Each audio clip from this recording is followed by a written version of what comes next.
Well, hi everybody, it's Michael again. Um, just going over some videos. Some people were asking about how to set up a water dragon cage. Anyways, yeah, that was just my main basking light turned off. My night light just turned on. I still have his UVB light, so I'm making it look like a sunset for him right now.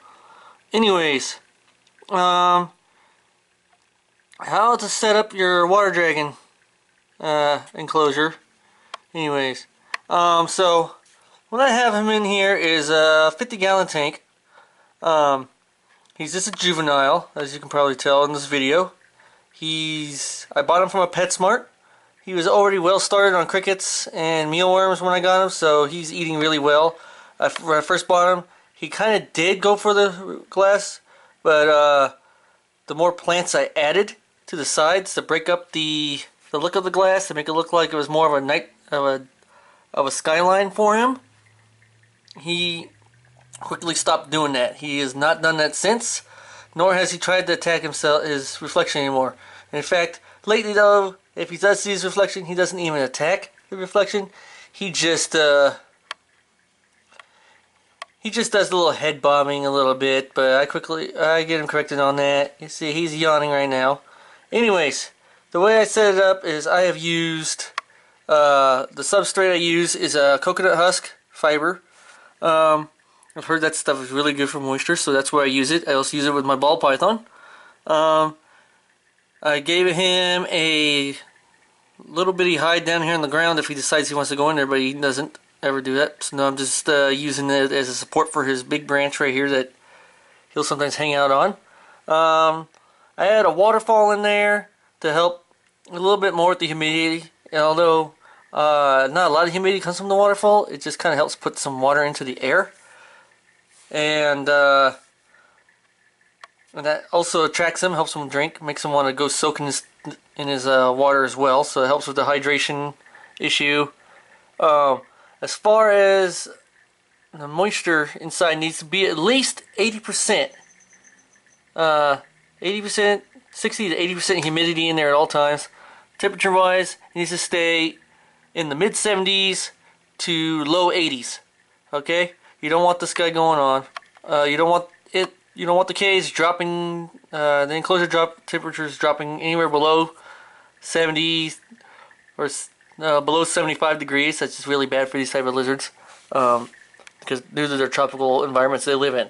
Anyways, what I've added is a few plants over here. What I've added is this big old giant vine, so he has stuff to climb on. This big vine right here in the middle that, in fact, he's sitting on right now, is one of the two big vines that I bought. I have another vine right here that comes down, twists around behind some bushes up here, and comes up underneath here. I have a reptile hammock up higher.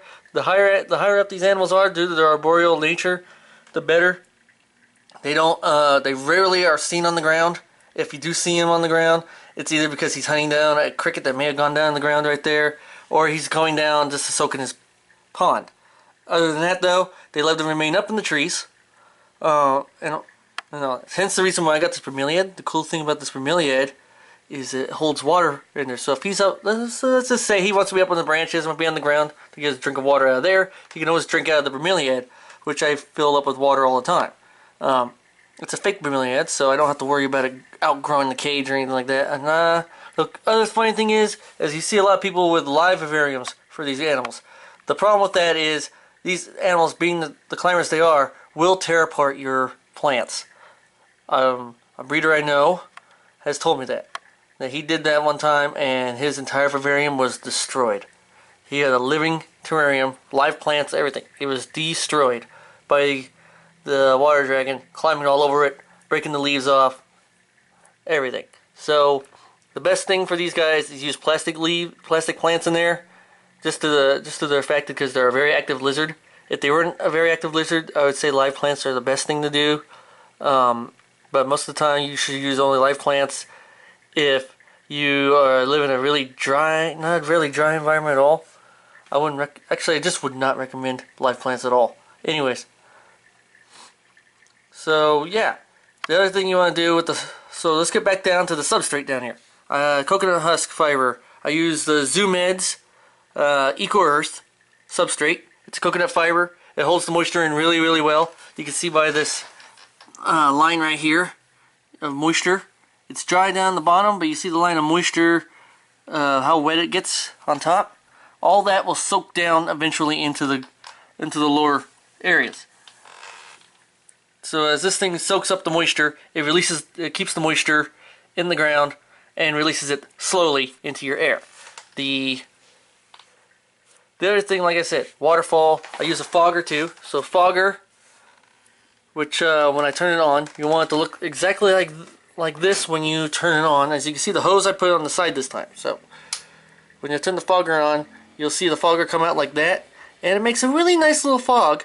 As long as you keep it, you can set it up to anywhere from this is it on the lower setting, and the highest setting I hit, and this is it on the higher setting. Anyways, the higher setting is not recommended if you don't, unless your humidity is really, really low. Mine's at 80% right now, so I try to keep this on the low setting. It's okay to do so. Anyways, I really don't even need it on right now, but I do keep it on because he actually likes to bask in it right now. But he's actually getting ready to go to bed and go to sleep. It's pretty much dark outside right now. The cool thing about these lizards is they have this little eye or on the back of their head, so that they actually only senses light. You know, light and dark, so it tells the difference between light and dark. Lets the animal know, hey, this is too dark outside. I need to, yeah, this lets you know that it's too dark outside and I need to go to sleep. So when it gets dark outside, it tells the lizard time to go to bed. When it's light outside and it's light in his cage, it wakes him up and lets him know, hey, time to wake up. It's how they can tell day or night, just like we can. Except we have this internal clock, so you know, we get tired, we go to sleep, and all that. But anyways, the other thing is, you only need to have the basking light on, which is up here, 12 hours a day only. Alright, 12 hours. At the end of 12 hours, put it on a timer if you don't want to manually turn it off all the time, like I do. Sometimes I'm not home, I'm at school, and all that, so I try to keep it tied up. So I put it on a timer for 12 hours. Mine comes on about 8 o'clock in the morning and goes off about 8 o'clock at night, as well as my night light. My night light turns off too. It turns off at 8 o'clock in the morning as this one comes on.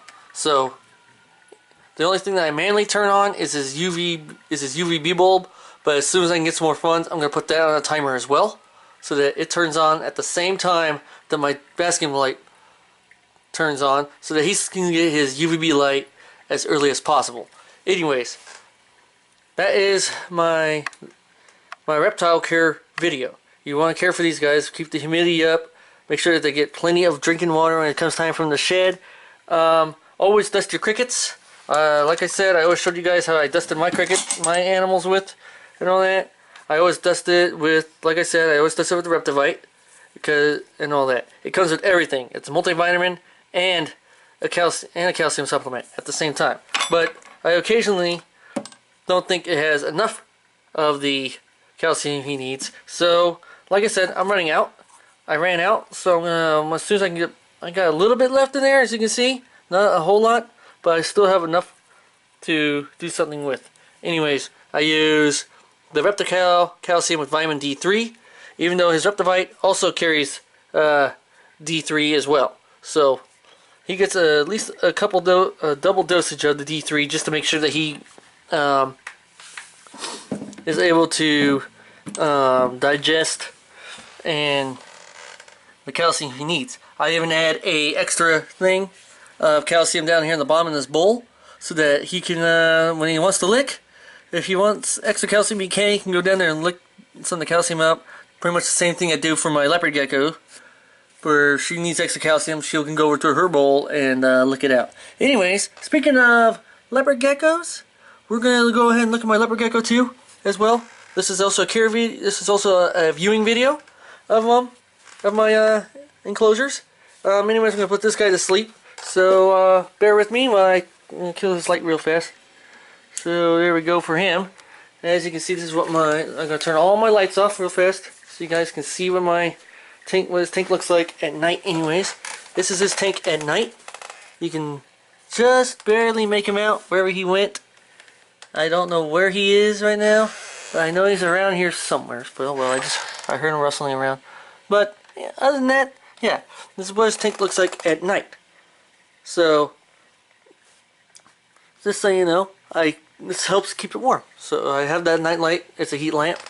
It keeps it warm in there, keeps it at the 80 degrees. Anyways, let's go check out my Leopard Gecko, Yashe, real fast, because she's out and about right now. And I don't know what she's doing, but I think she's in her tunnel right now. So I'm going to try and wake her up. Get her to come out of the tunnel she's in. And you can see her tail. Barely see her tail in there. You see her tail right there? She's moving around. I don't know what she's doing, but she's probably just checking things out back in there. Anyways, this is her enclosure, as you can tell. This is, like I said, I showed you that she was in here. And sometimes she's not there now, but she occasionally goes in there. I think she's probably going to the bathroom. So, anyways, that other rock back there is her moist tide, nightlight, daylight bulb. You don't need a UVB robe with these lizards. All right, they are not, being that they're nocturnal, they don't require UVB. They just require UVA at night, as well as a heating pad underneath to help keep the heat in there really well. I'm not sure that the humidity gauge in there is working properly at all, but so I'm going to have to get a new one to actually measure the humidity correctly. I don't recommend getting analog ones. Analog ones are horrible. They're just horrible. Anyways, they don't work out too well. They're not that accurate as digital ones. I'd recommend if you're going to get a humidity gauge, get a digital one as well as a digital thermometer, because the digital thermometer will tell you the right temperatures, what the temperatures are in there. You can, she is backing out of her tunnel. She's in her tunnel still, right there. You see her tail. She is a Max Snow Leopard Gecko. So, anyways, that is cool thing is use clay substrate instead of sand. Don't do what I did right here. I'm actually planning on getting rid of the sand and using just this clay substrate as her substrate only from now on. So they can't ingest it, and it won't, and it hardens up once it's dry. So that is a good thing. So, anyways, now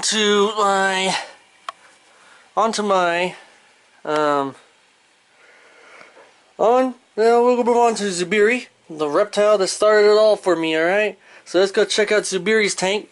Yeah, this is some paintings I do.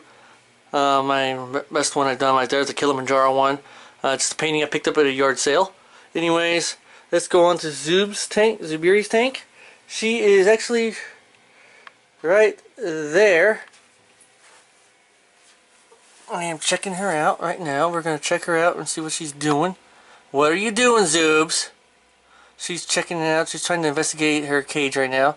You can see as I back out just how big she really got.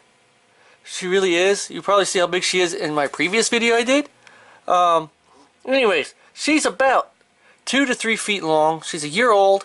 I got her this last May. So this May of this year will be her 1-year anniversary of living with me. So as you can see, when I got her, she was just a little bitty juvenile, probably no older than 2 months old. And now you look at the size of her, and she is really healthy. She eats about a small rat, or a medium to large rat actually now, every 2 weeks. I do recommend that for your ball pythons, due to the fact that they do sit around a lot. They don't really move around too much at all, except when they're hungry or they just feel like they want to explore. Anyways, the other cool thing about this is the fact that if you overfeed them, they can get obese, although it's really rare. So anyways, you can definitely tell that, yeah, I have a fogger for her as well, help with humidity. The funny thing about bigger cages, alright, the bigger the cage, the harder it is to keep the humidity in. So you want to get something like a sprayer or a Reptifogger like I use to up the humidity in there. I keep her humidity at about 70 to 80%, about 50 to 70%. normal times in Zubiri's tank is about 60% humidity, so I keep it right in the middle. 50 is the lowest you want to go with these animals at all. If it drops below 40, that's bad for them. They'll have a really bad shed. 70 is where you want to have it when it's shedding time. So during the shed times, keep it at 70%, which is what this fogger does. Is it will occasionally, if I turn it up to its maximum, it will pop it up to about 70 to 75% humidity in there during her shed times only. Other than that, though, I keep it on the low setting to keep it at the 60% that it needs to stay at to make her feel comfortable in her home. I use a nightlight bulb, once again, because she is a nocturnal animal. Ball pythons are nocturnal, just as the leopard gecko. They don't require UVB light. So a normal incandescent lamp, like this one that you're looking at right now, is with a bulb, an incandescent bulb, won't bother them. And it just makes your enclosure, as you can see, really pretty. So, anyways, yeah, so that is my care video. Another care video on how to take care of all your reptiles again. Anyways, the main thing was teaching you guys how to take care of your water dragons. So, if you own a water dragon, good on you. Anyways, we're gonna go back now. So just make sure that you take care of your water dragons. Yeah, I'm also a Halo 5 person. I'm a video game guy. I don't play video games anymore since I sold my Xbox, so I think I got into this. This is also another thing right here. This is my reptile business that I'm going to be starting up relatively soon, if I can get the funds for it. So I hope to get this started up ASAP once I get some money to really start it up. Until then, this is this idea of mine. So yeah. Okay. So that is just my reptile care vid that I've done. And so this is Michael Davis, MCD Reptiles once again, signing off, and peace.